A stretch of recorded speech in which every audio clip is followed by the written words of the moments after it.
Pre, di ba? Maganda naman ang trabaho mo sa Manila. Bakit pinilit mong manira dito sa probinsya? Dito kaya, para sa akin ha, tingin ko nakakatipid dito eh. Isipin mo sa Maynila ka, kumikita ka man ng malaki, pero parang ang bilis maubos. Dito kahit konti lang kinikita mo, parang naabot pa bukas, mayroon ka pang may natitira pa. Eh dito example na lang ilaw, tubig, oo, nagbabayad ka. Pero bahay, hindi ka nagbabayad.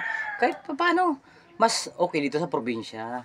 Kumpara sa Maynila, buwan-buwan, nagbabayad. Oo. Isipin mo, yan, may tanim ako na mga, kung tawag dito sa Bicol, gugulay yun. Gulay. Gulay. Mga Pwede mo ihingi. Pwede mo ihingi sa kapitbahay. Ito yan. Para bibili ka lang ng nyug. Yun. Lutuin mo. Kung minsan nga, kung medyo tamarin ka, pwede bang mangingi ka na lang sa kapitbahay? Ng ulam? No, luto na. Luto na. Yun ang pinaka-tipid dito sa So, ibig sabihin probinsya. sa Manila, hindi ka makapag-ingin kahit kunti man lang na, kahit kada mo na ulam, hindi ka makapag-ingin. Sa Maynila, isipin mo sa Maynila, 25 gulay, 20 na lang. Pero dito sa, 10 piso lang, Gis, sa probinsya. So, ibig sabihin, ang 10, dito sa atin, 10, sa kanila, 20. Oo, sabihin natin 20. Ibig sabihin, sobra talaga. Hindi ka Mahal.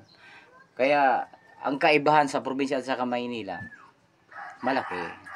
Pero kailangan mo lang Pero, mag-kiss. syudad. Oo nga, syudad. Maputi ka!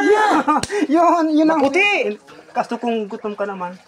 Pag bagani mo, namumut! Sa probinsya. Fresh.